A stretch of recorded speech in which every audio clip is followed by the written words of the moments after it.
찾으셨으면 한번 밑줄을 한번 그어보시겠습니다. 98절에 원수, 그 원수라는 말에 밑줄을 한번 그어보시기 바랍니다. 누구도 이 세상에서 원수를 경험하거나 만나고 싶은 사람은 하나도 없습니다. 그런데 우리가 원치를 않음에도 불구하고 실제 살면서 원수를 만날 때가 많습니다. 꼭 원수라고까지 할 거는 없지만은 대적이 되는 사람, 대거리를 해야만 하는 사람, 적의 입장에 서는 사람, 내 편이 아니고 나와 함께 동행하는 동행자가 아니고 꼭 나와 걸리는 사람, 이런 사람이 있습니다. 그래서 그것 때문에 너무 힘들어하고 너무 고통스러워하죠. 그냥 나는 이 사람 때문에 못 살겠다. 이 사람 많습니다. 그게 직장에 있을 수도 있고, 그 다음에 그게 뭐 이웃에 있을 수도 있고, 심지어는 가정 안에 있을 수도 있습니다. 그런데 다른 데 없는데 내 안에 또 있을 수 있습니다. 내가 늘 넣어놓고 다니고 내 품속에 품고 다니는 원수가 있을 수 있습니다. 그런데 복음이 있어요. 여러분과 내가, 우리가 원수보다 지혜롭게만 되면 그 원수가 문제가 안 됩니다. 그런데 어떻게 그 원수보다 지혜롭게 될 수 있다고 말합니까?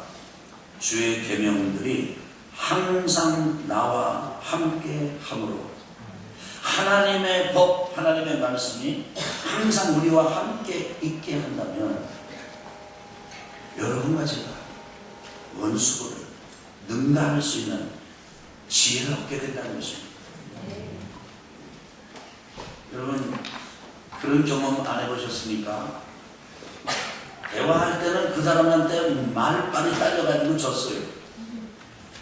대거리를 할 말이 생각나지 않아요. 그런데 꼭 끝이 나고 비참하게 참여하고 말도 못 열어 입도 못 띄고 그리고 돌아가는데 말이 생각이 나. 이만 내가 아까 생각이 났으면 이걸로 번때 있게 좀 해줄 수 있었을 텐데. 근데 문제는 늘 지혜가 뒤에 와요. 상황 끝난 다음에. 근데 그것만 먼저 와도, 아니 그런 정도의 순간력이 아니라 완전히 그 원수를 압도할 수 있는 놀라운, 그래서 더 이상 원수가 아니고 꼭 피를 흘리고 싸워서가 아니라 그 하나님이 주시는 놀라운 설명할 수 없는 은혜로 원수까지도 우리가 극복할 수만 있게 된다면, 이거 정말 우리가 원하는 삶 아닌가요? 옆에를 잘 못 쳐다보는 분도 있습니다. 부부끼리 오신 분들이. 왜냐면 그 양반이 원수일 수 있거든요. 그 다음에 또 부모 자녀가 그럴 수 있고요. 자, 뭐보다 우리가 지혜롭기를 원한다고요? 원수보다. 두 번째, 한번 이렇게 밑줄을 그어보시는데 모든 스승은 스승인데 그냥 스승이 아니고 모든 스승입니다. 어떤 스승이라고요? 네, 여러분 스승 많지요? 참 많습니다. 지식을 가르쳐주고 기술을 가르쳐주고 삶의 삶 방식을 가르쳐주고 또 운동을 가르쳐주고 스승이 참 많습니다. 그 스승의 자랑은 뭐죠? 제자가 스승을 능가하는 것입니다. 여러분 그 TV에서 그런 방송 보셨지 않습니까? 이제 훌륭하게 성공한 사람이 TV에 나와서 이제 나는 오늘날 내가 오늘 이렇게 될 수 있었던 것은 옛날 국민학교 때, 지금은 초등학교라고 그러지만 옛날엔 다 국민학교라고 그랬어요. 국민학교 때 담임 선생님이 나에게 그렇게 잘 지도를 해주셔가지고 좋은 가르침을 주셔서 제가 있게 됐습니다. 오늘 여기 왜 나오셨습니까? 아나운서가 물으면 그 다음에 뭐예요? 나 그 선생님을 찾기 위해서 나왔습니다. 그 다음은요, 잔잔 음악이 나오면서, 잔잔이 아니라 짜잔 나오면서 뒤에 커튼이 탁 하고, 그때 거기 누가 나와요?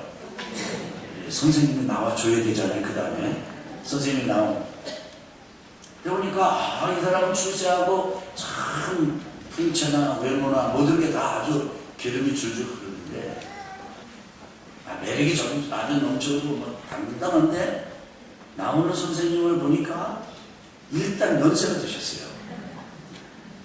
그리고 여전히 시골에 그 선생님 그런 띠를 아직 그 자국을 아직 벗지 못했어요.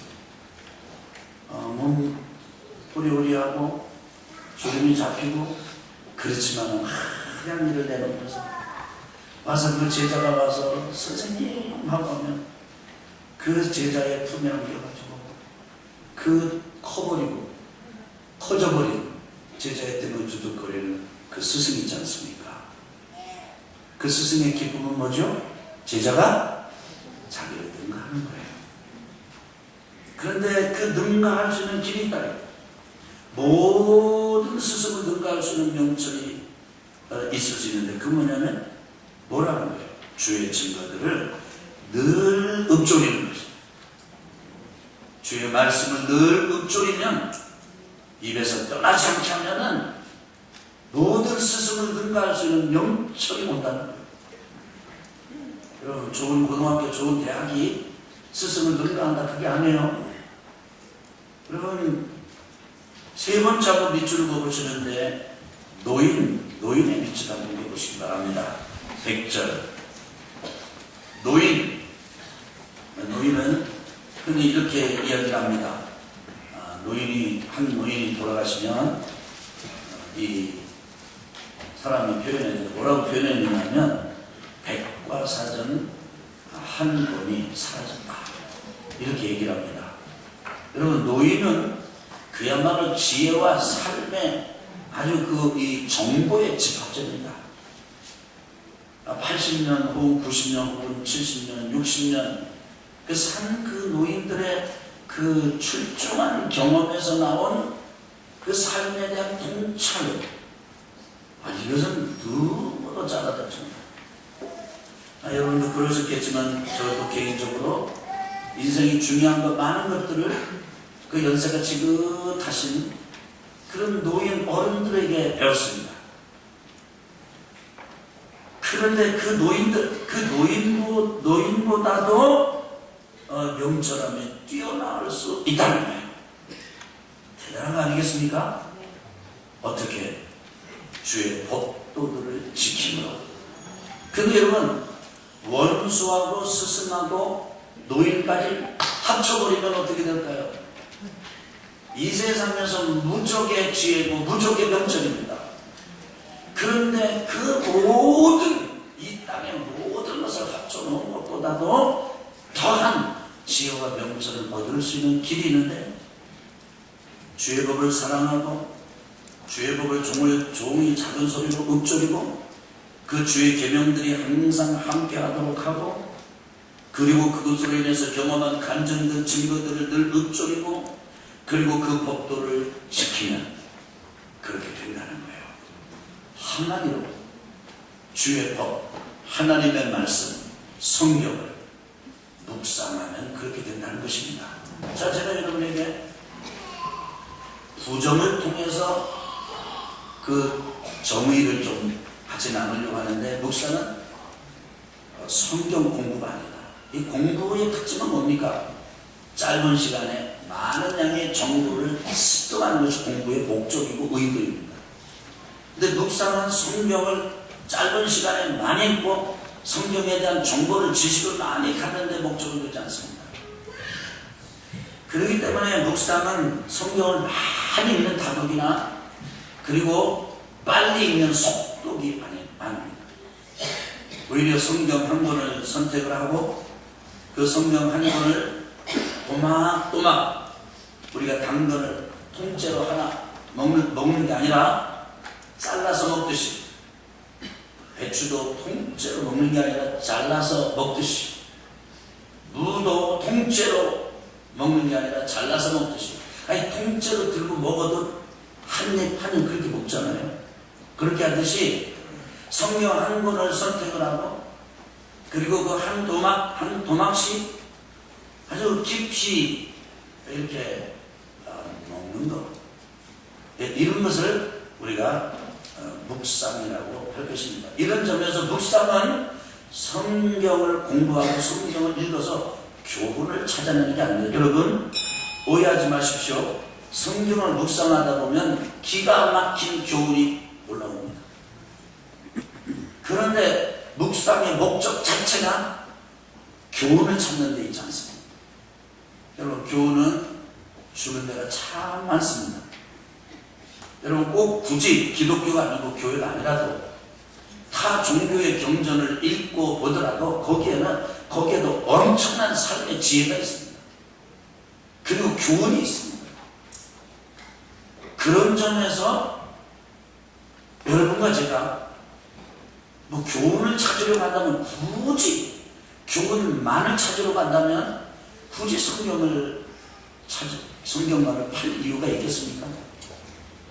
그 다음에 지금 나오는 책이 얼마나 좋은 책들이 많이 나오는지 아주 훌륭한 작가들, 그래서 참 작가들의 책을, 그 훌륭한 작가들의 책을 읽다 보면 어떻게 나는 아무리 해도 설명이 안 되는 이런 거를 어쩌면 이렇게 쉽게 이렇게 사실적으로 이해하기 쉽게 포착해내고 설명할 수가 있을까 감탄할 만큼 묘사를 잘하고 구성도 잘하고 그래서 교훈을 정말 줍니다. 그렇기 때문에 교훈만을 찾으러 간다면 굳이 성경을 찾을 이유가 없어요. 성경만을 찾을 이유가 또 없습니다. 그런데 성경은 우리가 묵상하게 되면 교훈을 넘어서 그 이상의 것이 옵니다. 자, 그렇다면 성경을 묵상하는 것은 무엇입니까? 도대체 성경을 묵상한다는 그 정의는 무엇입니까? 묵상은 한번 따라합시다. 생명의 말씀인 성경을. 성경이 뭐예요? 생명입니다. 그것을 우리는 묵상이라고, 성경 묵상이라고 말할 수가 있습니다. 그러니까 한마디로 하나님의 말씀인 성경을 먹어버리는 거예요. 여러분, 우리가 하나님께서 이 땅에 사람 아담을 처음에 만드실 때 흙으로 빚어가지고 놨어요. 근데 흙으로 빚어 놓았을 때 사람이 사람 노릇한 게 아닙니다. 만들어 놨어도 하나님이 잘 만들어 놔서 그대로예요. 그런데 그 코에다가 하나님께서 생기를 불어넣었습니다. 뭘 불어넣었어요? 생기, 생명의 기운을 불어넣었어요. 그랬더니 사람이 됐어요. 산 영이 됐습니다. 여러분, 그런데 에덴 동산에 살던 아담과 하와가 하나님의 말씀을 불순종하고 거역해서 선악을 알게 하는 나무의 열매, 그 열매를 먹지 말라는 걸 먹고 난 다음에 죽었습니다. 하나님과의 관계가 깨졌습니다. 영적으로 죽었습니다. 그래서 여러분, 살았으나 사는 게 아니에요. 사람들은 야, 저 사람 걸어다닌다, 저 사람 살았다 그랬는데 성경은 뭐라고 얘기하냐면 하나님을 모르는 사람, 예수님을 믿지 않는 사람은 죽었다고 얘기해요. 전혀 달라요. 하나님께서 흙으로 사람을 빚어가지고 놓고 생기를 코에 불어넣기 전에 그 사람은 멀쩡하게 돌아다니지만은 예수님을 믿지 않고 하나님의 말씀을 모르지만 모른 채로 죽어있는 그 사람이나 별로 다를 바가 없을 것입니다. 그런데 이 땅에 살면서 여러분과 죄 가운데, 우리가 죄 가운데 태어나서 죄 가운데 살다가 생명의 말씀인 성경을 먹으면 내가 살아납니다. 그 삶의 온전한 변화가 일어나요. 그것이 빠르게 일어나는 사람도 있지만 대부분은 매우 천천히 일어납니다. 그러나 분명한 건 반드시 일어납니다. 반드시 살아납니다. 반드시 변화가 일어납니다. 그것을 추구하는 것. 이게 성경 묵상입니다. 그래서 묵상하는 사람은 살고 묵상하지 않는 사람은 죽습니다. 묵상하는 사람은 시냇가에 심은 나무가 가고 묵상하지 않는 사람은 바람에 나는 겨와 같습니다. 바람에 나는 겨가 뭡니까? 능력이 없어요. 바람이 휘 이쪽으로 불면 이리로 날아가고 저쪽에서 불면 이쪽으로 날아가고 서 있지 못해요. 그런데 시냇가에 심은 나무는 꽉 써서 자랍니다. 잎을 냅니다. 거기만 하나요? 꽃도 피고요. 열매가 맺힙니다. 시냇가에 심은 나무가 철을 따라 열매를 맺습니다. 잎사귀가 마르지 아니하며 그가 하는 모든 일이 다 형통하리로다. 기가 막힌 일들이 일어납니다. 시체와 같고 죽은 자와 같은 인생이 변해서 이런 열매가 있는 삶을 살게 됩니다. 그래서 저희 여러분과 함께 성경 묵상을 하자고 말씀을 드리고 도전하고 싶습니다. 자, 그러면 그 묵상을 좀 풀어서 설명하면 어떤가요? 풀어서 설명한다면 어떻게 설명할 수 있을까요? 그 생명의 말씀이 성경을 먹는 거라고 했는데 그 생명의 말씀을 먹는 그 묵상을 좀 풀어서 그 먹는 게 뭔지 어떻게 먹는 건지 좀 풀어서 설명한다면 어떻게 설명할 수 있을까요? 비결을 찾으시는 여러분, 성공의 요소를 찾으시는 여러분, 성공의 방법을 찾으시는 여러분, 내 자녀가 잘 되는 비결, 내 자녀가 잘 되는 방법, 내 자녀가 잘 되는 요소, 그 다음에 우리 가정이, 그 다음에 내가 그래서 잘 되기를 찾으시는 여러분, 저는 여러분에게 권면합니다. 한 권을 붙잡으십시오. 하나님의 말씀 성경을 붙잡으십시오. 모세의 후계자였던 여호수아는 엄청나게 부담이 컸습니다. 모세는 거인입니다. 영적 거장이고 거인입니다. 이스라엘 백성들을 이끌고 홍해를 건넜습니다. 광야를 지났습니다. 그런데 그 모세를 하나님께 데려가셨습니다. 그리고 그 비서였던 종 역할을 했던 여호수아를 후계자로 세웠습니다. 그리고 요단을 건너서 가나안 땅에 들어가 땅을 정복하라는 겁니다. 모세가 홍해를 건넜던 것처럼 여호수아도 요단을 건너야 됐어요. 모세가 광야를 지나야 했던 것처럼 여호수아는 가나안 땅을 쳐들어가야 됐어요. 실로 엄청난 임무가 주어진 것입니다. 정말 비결이 필요했습니다. 정말 방법이 필요했습니다. 그야말로 성공의 요소, 아주 가치, 아주 비밀, 이것이 필요했습니다. 근데 그게 너무나도 단순하고 하나님께서 여호수아에게 제시한 것 너무나도 간단합니다. 내 입에서 내 말이 떠나지 않게. 그리고 그 말씀을 너희가 묵상하고 그리고 그걸 지켜 행하면 너는 열린다. 평탄하게 된다. 혹시 여러분 지금 따분한 인생을 살고 계시는 분 계십니까? 난 진짜 이렇게 살고 싶지 않은데 나는 내가 과거 경험했던 상처로부터도 그 다음에 또 내가 지금 직면한 이 벽과 같은 문제는 난 이렇게 살고 싶지 않은데 내가 원하는 삶은 이게 아니야. 그런 분들 계십니까? 그래서 정쟁이를 찾아가기도 하고 이단 사람들하고 만나서 거기 뭐 뾰족한 수가 있지 않을까 또 찾아보기도 하고 어디 가서 또 예언의 기도를 받아보기도 하고 어디 가서 또 어떤 또 방법 세미나도 참석해보고 어디 가서 과정을 공부해보기도 하고 그러다가 지쳐 계신 분 안 계십니까? 그래서 내 인생에는 길이 없다. 그런 분 혹시 이 자리에 계시지 않습니까? 귀를 열어 들어보십시오. 가슴을 열어 들어보십시오. 마음을 열어 들어보십시오. 귀를 기울여 보십시오. 하나님께서 여러분에게 하시는 말씀이 있습니다. 너 아들아, 너 딸아, 너는 내 아들이고 너는 내 딸이다. 내 입에서 내 말이 떠나지 않게 해라. 여러분에게 정말 정직하게 고백하고 도전하는데 성경을 쉽게 하려고 하지 마십시오. 성경을 쉽게 열려는 것이 아닙니다. 절대로 성경은 어느 날 초자연적으로 막 문이 열려가지고 성경이 확 술술술 암기가 되고 막 뜻이 축축축 깨달아지고 여러분 그거 기대하지 마세요. 성경은 어렵습니다. 여러분이 오늘 말씀을 읽고 성경을 붙들고 작심하고 나도 이제 묵상해야 되겠다 이게 들어가면 바로 경험하는 것이 캄캄합니다. 모르겠는 거예요. 이게 도대체 나와 무슨 관계가 있나? 이거를 묵상할 이유가 있나? 내 삶에 나는 지금 당장 재정이 필요하고 당장 건강이 필요하고 당장 그 사람과의 관계 회복이 필요하고 나는 당장 이게 필요하고 저게 필요하고 이게 필요한데 이 성경 이 참 따분하게 그지없고 발음도 잘 안 되고 그 다음에 내용이 뭔지 모르겠고, 이거를 내가 묵상하고, 이거를 입으로 읽고 또 읽고, 이걸 또 마음을 다하여 눈으로 살피고, 근데 눈은 아프고, 이거 볼 필요가 있겠나. 거기다가 또 졸음이 살살 방문하고, 만나는 하품도 성경 읽으려고 그러고 그냥 남새스럽게 그냥 쫙쫙 벌어지고, 그리고 왜 그렇게 시간은 안 가는지 TV 볼 때는 시간이 쫙 가려니까 성경을 읽으려고 보니까 무슨 시간은 막 캄캄해요. 그래서 성경은 어려워요.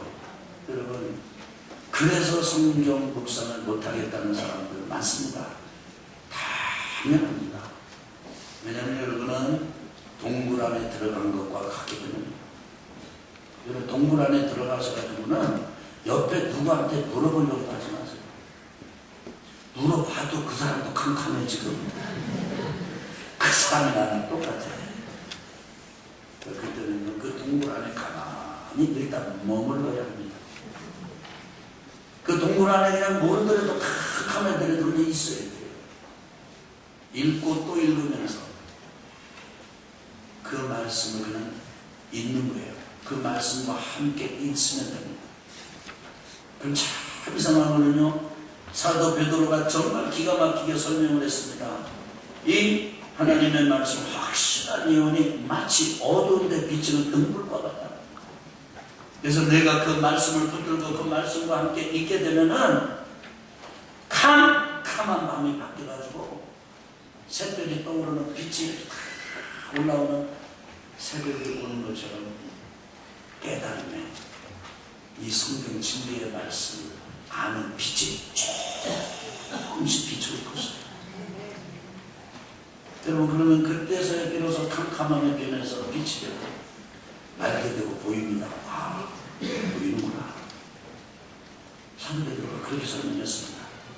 그러니까 여러분과 제 마음속에 캄캄한 마음에 샛별의 빛이 떠오르기까지 성공하는 거예요. 여러분, 성경은 절대로 쉽게 접근할 수 없는 욕심을 내시는 거예요. 아, 왜 이렇게 성경이 어려워요? 여러분, 성경은 어렵습니다. 절대로 쉽지 않습니다. 그래서 성경이 우리 안에 들어와야 돼요. 하나님 우리한테 깨우쳐 주셔야 돼요. 그래야 이게 돼요. 그러니까 여러분, 안 된다고 캄캄하다고 절대 튀어나가지 마세요. 발떡 일어나지 마세요. 아니, 튀어나가더라도 가지고 가세요. 일어나더라도 그 말씀을 가지고 가세요. 그래서 사막에서 수도했던 수도사들은 성경 전체를 이렇게 할 수 없으니까 한 단어를 붙들고 갔습니다. 예를 들자면 마라나타, 이 단어를 가지고 갔습니다. 그래서 걸으면서도 일하면서도 음식을 먹으면서도 마라나타, 마라나타 그렇게 했습니다. 그 수도사들 하나님 앞에 기도할 때 그 내용을 다 가져갈 수 없으니까 주여 자비를 베푸소서, 이 말씀 하나. 그래서 지나가던 예수님에게 이게 다윗의 자손 예수여 나를 불쌍히 여기소서 그렇게 외쳤던 사람이 있잖아요. 그것처럼 저에게 자비를 베푸소서, 저를 불쌍히 여기소서, 이 말씀을 듣고 계속 살피고 그 말씀을 가지고 하나님 앞에 머물렀습니다. 오늘 본문 말씀을 읽고 세 번 엎어 읽고 또 한 번 더불어서 한 번 더 읽고 이렇게 하면서 원수라는 단어를 대할 때 그것들이 나를 원수보다 지혜롭게 하나이다. 원수라는 단어를 대할 때 여러분 중에 굉장히 부담스러운 마음이 여러분 속에 이렇게 딱 반응이 일어날 수도 있습니다. 그래서 원수보다 지혜롭게 하나이다 이 얘기를 하는데 여러분은 건너뛰고 다른 데 가가지고 이렇게 생각이 들 수 있어요. 아, 나는 원수 용서 못해. 그런데 성경은 나보고 용서하라고 그러잖아. 나는 용서할 수 없는데 용서하라고 그러잖아. 부담스러워. 그러면 이미 이런 마음을 가진 사람 속에는 뭐가 있다는 거죠? 원수가 있다는 거죠. 원수가 있다는 게 드러난 거예요. 그 다음에 또 원수를 용서하지 못하는 마음이 있습니다. 그게 드러난 것입니다. 그래서 성경은 거울과 같아서 우리가 붙들고 묵상하고 그렇게 가슴에 새기다 보면요, 내 숨은 의도가 드러나요. 가늠하지 말라. 왜 그게 부담스럽죠? 내 속에 그게 있기 때문입니다. 근데 나는 있다고 얘기 안 해요. 그렇지만 하나님의 말씀을 읽을 때 그런 숨은 내가 드러납니다. 내가 꼬깃꼬깃 숨겨놓은 나의 자아, 원수 때문에 가졌던 상처, 그런데 그 원수가 가장 가까이 있는 사람이었을 때 경험하는 그 황당함과 당혹스러움, 그것이 드러나는 거예요.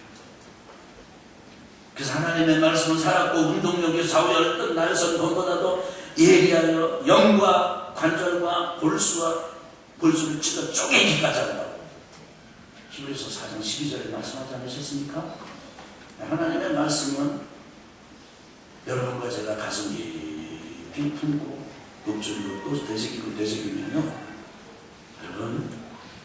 여러분과 제가 그 말씀 안에 녹아집니다. 원수 용서하라, 사랑해라, 이런 말 앞에서 이렇게 하지 마라 저렇게 하면 우리의 마음은 돌같이 굳어져. 그리고 이 말씀은 전혀 나의 생활과는 별로 관계가 없는 것처럼 느껴져. 그런데요, 돌 같은 내 마음이 이 하나님의 물 같은 말씀에 녹아지고 뚫어집니다. 여러분, 돌을 놓고 물을 놓으면요, 돌이 물을 이길 것 같은데 계속 물이 돌에 떨어지면요, 돌이 부러져요. 소가 풀을 뜯습니다. 혀로 감아가지고 풀을 떠서 집어넣습니다. 소의 위장이 강할 것 같지만 위장이 부드럽습니다. 풀은 위장보다 훨씬 거칩니다. 막 뜯어 집어넣습니다. 한가할 때 앉아가지고 이 소가 서두르지 않아요. 급하다 뭐 이렇게 하잖아요. 보고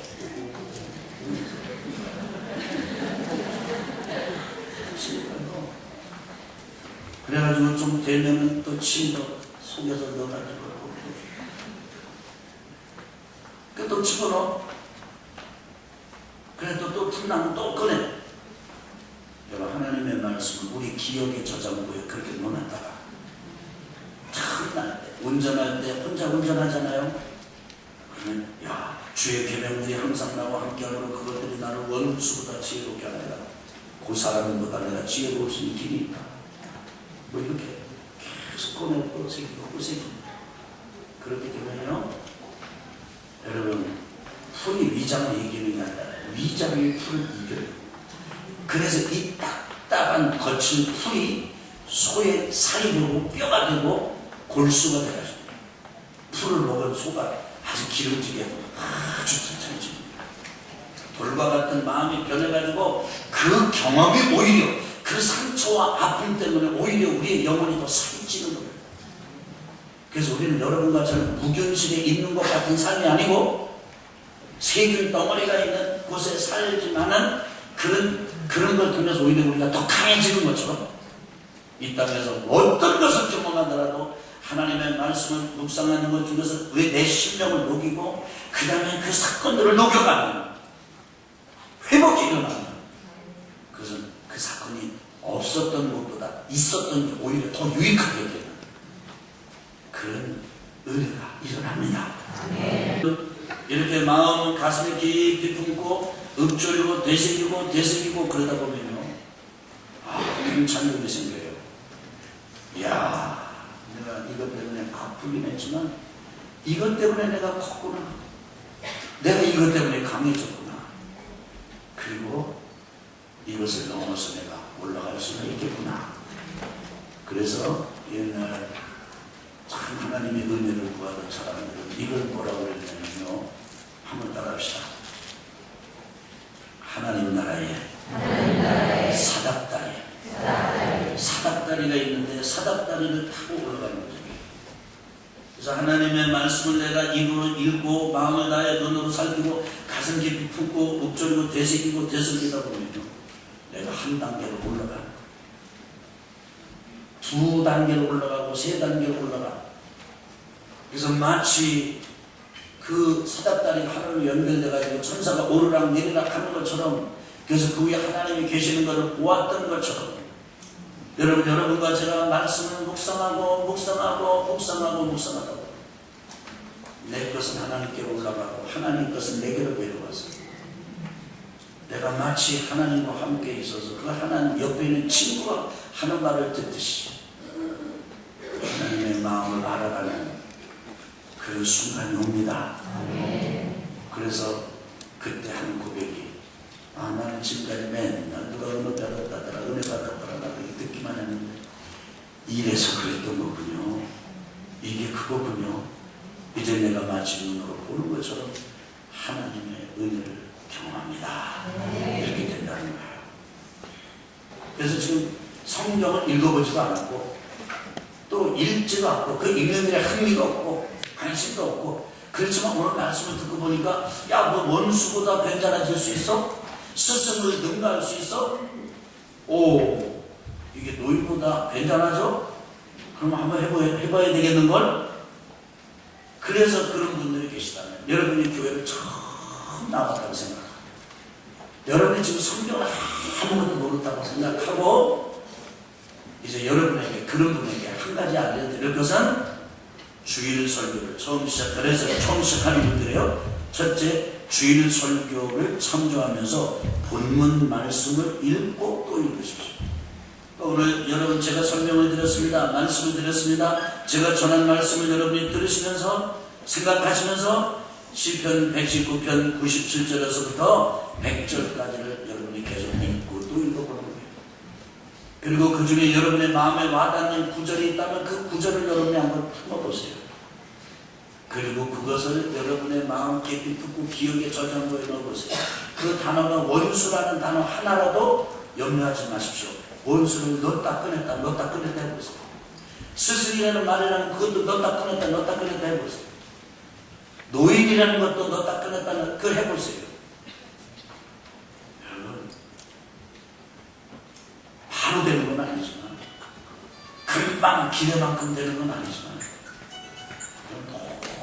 놀라운 통찰과 깨달음의 순간이 다가옵니다. 여러분, 그 맛 때문에 성경이 있는 거예요. 여러분, 술 마다하는 사람한테 술 마시지 말라고 해봐야 그 아는 술 맛 때문에, 그래서 술 맛보다 더 좋은 맛을 알기까지는 못 끊는. 그러니까 이 맛을 알면요, 세상 그 어느 맛보다 좋은, 이 맛보다 좋은 게 없어요. 할렐루야. 그래서 이렇게 묵상하고 깨달은 게 있으면요, 이거를 정답을 말하려고 하지 말고, 가르치려고 하지 말고, 그냥 내가 경험하고 나에게 일어난 그게 빛이 요만큼만 반딧불이라면 그 반딧불을 나누시면 됩니다. 그것이 이 손주먹만한 이런 횃불 같은 그런 빛이라면 또 그걸 나누시면 됩니다. 그런데 아니, 신기하지요? 내가 깨달은 나의 마음, 나의 증거, 나의 감정을 나누는데 왜 그 양반에게 감동이 일어납니까? 또 왜 내 그 양반의 눈에 눈물이 보입니까? 왜 그 사람의 눈에 눈물이 흐릅니까? 아니, 지금 나는 말한 거고 나는 건데 내가 가가지고 그 사람 눈을 벌리고 거기다 물을 집어넣은 게 아닌데 그런 일이 일어납니다. 왜냐하면 하나님의 말씀을 내가 나누고 내가 경험한 거를 나누면 나눌 때는 강력한 역동이 일어나게 돼 있어요. 거기 엄청난 치유가 일어납니다. 그래서 그 사람이 또 나는 참 이거 반딧불 같은 건데 그래서 참 이거 참 이게 나눌 만한 것도 아닌데 그러고 나누는데 그 사람이 그런 일이 일어나. 그러면 그걸 보는 또 나한테 또 더 크게 일어나. 이게 막 역동이 일어나게 돼 있어요. 근데 이 상황에도 그렇게 나눌 때 또 깨달아져. 반딧불이 주먹 같은 횃불이 돼요. 여러분, 이것이 나눔의 능력입니다. 나눔의 신비입니다. 그런데 여러분 주의사항이 있습니다. 자랑하면은 그런 게 싹 사그러집니다. 옆에 사람 눈에 눈물이 흐르는 게 아니라 눈이 찢어져요. 정말 잘 됐나 뭐 이렇게. 그 사람은요 영적인 동물이기 때문에 저 사람이 어떤 스피릿으로 지금 접근하는지 그걸 다 알게 돼 있어요. 그럼 제 말을 이해하시나요? 네. 여러분. 그래서 셀에서 나눔이 그렇게 중요해요. 마음을 다하여 눈으로 살피고 가슴에 품고 그리고 이제 내가 귀로 들리고 눈으로 보는 것 같은 은혜를 누리기까지 서두르지 말고 인내하면서 조급하지 말고 욕심내지 말고 하나님 앞에 이 말씀과 함께 머무신다면 생수가 공급되는 역사가 일어나게 될 것입니다. 지금 경험하는 문제가 왜 이렇게 돌덩이 같다냐 왜 이렇게 바위 덩어리 같다냐 그러지 마시고 그것은 풀어지게 되어 있습니다. 시간을 주님과 함께 말씀과 함께 지내시다 보면 그것이 깨어질 때가 옵니다. 할렐루야. 이 은혜가 여러분과 저희 것이 되기를 주 이름으로 축원합니다.